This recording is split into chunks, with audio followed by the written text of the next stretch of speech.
Good afternoon, everybody, and welcome to Private Flyer Live. Hope you're keeping well and obviously keeping safe in this lockdown phase that we're in. Hopefully, we will have an opportunity to have the restrictions loosened in the next week or so. Obviously, fingers crossed, we'll see what announcements are made. My name is Alex Ayling. Our company organises Private Flyer Show. For those of you not too familiar with it, we do 3 events a year in the UK, America, and in Ireland. Our Irish show is postponed until next year, but hopefully, fingers crossed, we'll be able to carry out the event in America at Essex County Airport, New Jersey, and also at Wickham Air Park on the 2nd and 3rd of October. Those dates have been rearranged from our previous May dates. For any info that you want to find out, please go to privateflyershow.com for more info. A very quick thank you to those of you from the last session that sent a direct message, a DM to us, and also emails on topics you'd like us to try and cover with our bite-sized Private Flyer Live sessions. So please do continue to give those. Just DM us or email me directly. Again, my email address is on our privateflyershow.com website. Basically, yeah, like everyone says, if you like what you hear with these topics, please do us a favor, hit that follow button. It brings a massive smile to our faces and also makes it even more worthwhile. Right, so moving on. Last week we had our first Private Live session with Philippe Pullman covering aircraft sales or buying or selling aircraft in a turbulent market. I'm pleased to say today we are joined by Dean Chamberlain from Nicholson McLaren Aviation, covering the topic of engine preservation during lockdown. Dean, a very warm welcome to you. Thank you, Alex. Thanks for inviting us to do this. Very much appreciated. As Alex says, I'm Dean Chamberlain from Nicholson McLaren Aviation. We're an EASA Part 145 approved engine overhaul facility in the UK. We're here really to try and give everyone a bit of advice to see what we can do during the lockdown situation to keep your engine as safe as possible. And like everybody, Dean, with gorgeous weather out there today, and obviously with even better weather tomorrow, there's only one place, all private pilots would like to be right now, and that's obviously up in the air. So yeah, hopefully we can all get back to it at some stage. But going straight into it, Dean, at the moment aircraft are grounded, people can't go flying. What are the issues with leaving an engine unused for periods of time? Really, the main issues you get with the Lycoming and the Continental piston engines is they suffer corrosion. When they're sat around for a long time, they get acid, condensation builds up in the engine, and that affects primarily the cylinders, but especially on the Lycoming, it's the cylinders and the camshaft, because the camshafts at the top of the engine, they're both very prone to the corrosion that's caused by the acid and the condensation in the engine. So what would you then recommend, Dean, on options to keep your engine healthy then for those pilots out there? Really, you've got 3 simple options. The first one, the CAA, just over a week ago, allowed people to do a health check on their engines. This consists of doing a 30-minute flight check. Within that, you've got to stay within the circuit. So it's not really a jolly, which everyone would like at this time, but it's a chance, 1, to go flying, and 2, to look after your engine and make sure it's okay. Obviously, you've got to make sure that's okay with your airfield. I know some airfields are open up just for a certain day, so you can do it within their circuit. I've heard of some airfields that are allowing not to do circuits, but at least you can do ground runs and runs up and down the runway, so you can get full power runs up and down the runway if possible. Obviously, you've got to check on your airfield with that. Second option, really, is to go out to your airfield and give the engine a good ground run every 4 weeks. Same as the first one, every 4 weeks you want to be out there at least. Third option, a bit more complicated, is to inhibit your engine. If we're going to go for lockdown for a long period, which no one really wants, obviously we want to be out there, as you say, with the weather, flying, and that's to inhibit the engine, but that's quite a time-intense and labour-intense option to go for. So, Dean, if pilots want to go for a ground run option 2, what would be the best procedures for this? What they need to do is, obviously, the ground one is to get the engine or the aircraft into a safe location or designated location on the airfield. Obviously, you need to tie the aircraft down so it's ready, just as they would do for most sort of ground runs to make sure it's safe. Then they need to sort of run the engine, get it run up to operating temperature in accordance with the pilot's operating handbook. Once they've got up, you really want to see an oil temperature of 165 to 200 degrees Fahrenheit. Once it's there, you want to sort of keep the engine running at 1800 RPM for sort of at least 20 to 30 minutes. I mean, Lycoming recommend an hour, but personally, I think sort of between the 20 and 30 minutes would sort of suffice. If you're struggling to get the aircraft up to temperature, the oil up to temperature, which hopefully we won't be at the moment because the weather's good, you could try and get some winterization plates or some way of blocking off the oil cooler.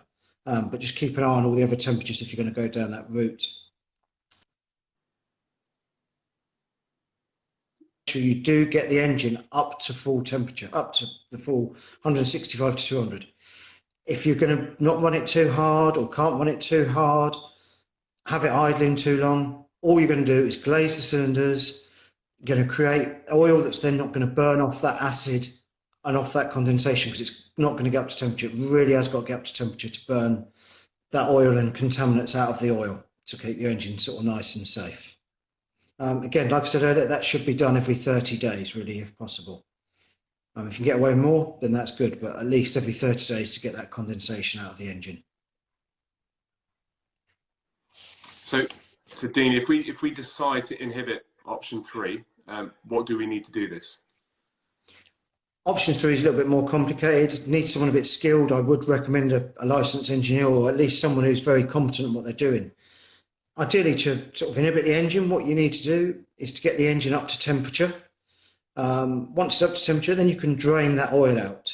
Then you need to replace that oil with a preservative mixture.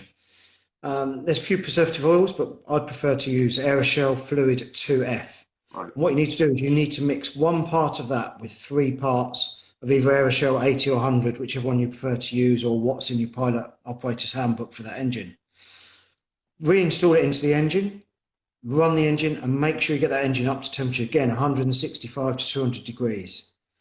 Once you've done that, shut the engine, obviously, let it cool down a little bit, remove the cowlings, remove your top spark plugs. And then through having top spark plugs, you want to sort of spray around 2 ounces of that mixture that you've got, the 3 parts oil to 1 part preservative oil, into your cylinders. It could be done with a dryless trapped air compressor, but most people haven't got that. So a good sort of garden sprayer hosed in there and sprayed around the cylinders. Important thing is once you've sprayed the cylinders is not to rotate the engine again because those piston rings are just going to scrape that off the piston barrel. Once you've done that, you can reinstall the spark plugs. To really, if you want to be belts and braces, you can install what we call dehydrator plugs.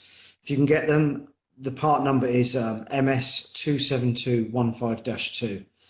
They then will draw out any other condensation that's in the cylinder. So a little bit of a better option, but if they're not available, just put your spark plugs back in the engine and then leave the engine. Like I say, the important part is not to turn it over once you've done that. The engine should be okay then for sort of up to about 90 days to leave it at that point. So not what we all want to hear, but probably the better way if we're looking for a long lockdown. And Dean, basically walk us through it. If we are returning the engine back to service, if we inhibit the engine, walk us through those steps. Yeah, I mean to return the engine back to service after we've been hopefully released out of lockdown. Remove the spark plugs or the dehydrator plugs if you put them in. Then you want your magneto switched off. It's all safety now really related. Magneto's off. Spark plug leads, I'd remove all of them. If you've got 4-cylinder, remove all 8 plugs, 6-cylinder, remove all 12 plugs. Then you want to sort of stand out of you want the mixture on idle cutoff. So again, you've got no fuel going in. I wouldn't prime the engine or anything like that. And then rotate the engine, use the propeller, but keep out of the arc of the propeller because even though nothing's on, once it goes around for compression, that propeller can swing around. So you just want to keep out the arc. You need to rotate the engine 2 or 3 times. What this is just removing that inhibiting oil mixture that we've done from the cylinder bores. Once we're happy with that, return the spark plugs back in, plug leads back on, start the engine as you would normally. Get the engine up to temperature. Once you've got it up to temperature, cut the engine out, drain that mixture oil out of the engine. At that point, it'd be a good time, if you have, is to bore scope the cylinders. Have a look round, make sure there's no corrosion inside the cylinders. With some engines, you can get in through the oil dipstick, and you can get a borescope in there and have a look at the camshaft in particular, make sure there's no corrosion there. If you can't see any corrosion, then brilliant. Get your spark plugs back in, fresh oil in there, fresh oil filter. Use the oil that's obviously recommended in your pilot owner's handbook, and then start the engine up. Do your operational checks, do your flight checks, make sure everything's okay. Then fingers crossed, you're good to go and enjoy the sun and fly again. Yeah, and hopefully we all go back to that sooner rather than later. And Dean, how are things with Nicholson McLaren at the moment? I'm guessing no one's been back at the offices for quite some time, but you are all the staff there still trying to keep busy in some Yeah, shape? I mean, we haven't had the workshops open. We felt it was safer to look after the staff. We've been making ways of working with keeping the 2 metre thing getting back. We do a lot of intense parts where guys are closing the case, dual inspects. Safety it's hard to do that without being within that sort of personal space of 2 metres. So just working systems out for that. We're looking at potentially going back next week.